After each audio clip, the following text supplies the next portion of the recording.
అందరికీ నమస్కారం. దివ్యనాదంకి స్వాగతం. ఈరోజు మనం వారాహి అమ్మవారి 9 రోజుల ఆరాధన విశిష్ట గురించి పూర్తిగా వివరించుకుందాం. ఓం శ్రీ వారాహే నమః. నమస్కారం భక్తులారా.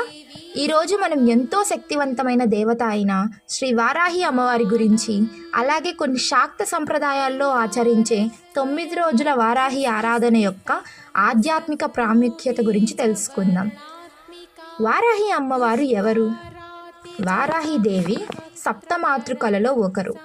ఆమెను శ్రీ మహావిష్ణువు యొక్క వరాహ అవతార శక్తి స్వరూపిణిగా భావిస్తారు. శక్తి సంప్రదాయంలో ఆమెను భక్తులను రక్షించే దైవంగా ఆరాధిస్తారు. ఆమె చేతుల్లో వివిధ రకాల ఆయుధాలు ఉంటాయి. అవి ధర్మరక్షణ, ధైర్యం, జ్ఞానం మరియు దుష్ట శక్తులపై విజయానికి ప్రతీకలుగా భావించబడతాయి. 9 రోజుల ఆరాధన ఎందుకు? కొన్ని దేవాలయాలు మరియు శాక్త సంప్రదాయాలలో వారాహి అమ్మవారిని 9 రోజుల పాటు ప్రత్యేకంగా ఆరాధిస్తారు. ఈ 9 రోజుల భక్తుని ఆధ్యాత్మిక ప్రయాణానికి ప్రతీకంగా భావిస్తారు. మొదటి రోజు భక్తుడు సంకల్పంతో అమ్మవారి ఆశీస్సులు కోరుతూ పూజను ప్రారంభిస్తాడు. రెండవ రోజు మనసులోని భయం, ఆందోళనలను విడిచి ధైర్యాన్ని పెంపొందించుకోవాలని ప్రార్థిస్తారు. మూడవ రోజు జ్ఞానం, మంచి ఆలోచనలు మరియు ఆత్మ పరిశీలన కోసం అమ్మవారిని స్మరిస్తారు. నాలుగవ రోజు కుటుంబ శాంతి, ఐక్యత మరియు సౌభాగ్యం కోసం ప్రార్థనలు చేస్తారు. ఐదవ రోజు జీవితంలో ఎదురయ్యే అడ్డంకులను అధిగమించేందుకు దేవి అనుగ్రహాన్ని కోరుతారు.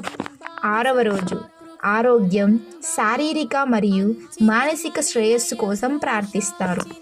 ఏడవ రోజు దేవికి కృతజ్ఞతతో సేవాభావాన్ని పెంపొందించుకుంటారు.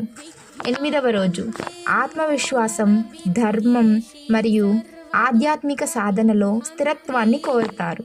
తొమ్మిదవ రోజు ప్రత్యేక పూజ, హారతి, నైవేద్యం సమర్పించి అమ్మవారి ఆశీస్సులు కోరుతూ ఆరాధన ముగిస్తారు.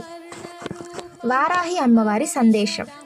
వారాహి అమ్మవారి ఆరాధన మనకు ధైర్యం, క్రమశిక్షణ, భక్తి మరియు ధర్మబద్ధమైన జీవిత విధానాన్ని గుర్తు చేస్తుంది.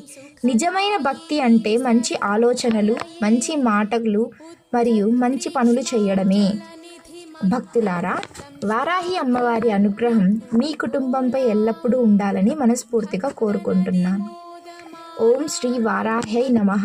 ఈ వీడియో మీకు నచ్చితే లైక్ చేయండి, షేర్ చేయండి మరియు మరిన్ని తెలుగు భక్తి వీడియోల కోసం దివ్యనాదం ఛానల్ను సబ్స్క్రైబ్ చేయండి.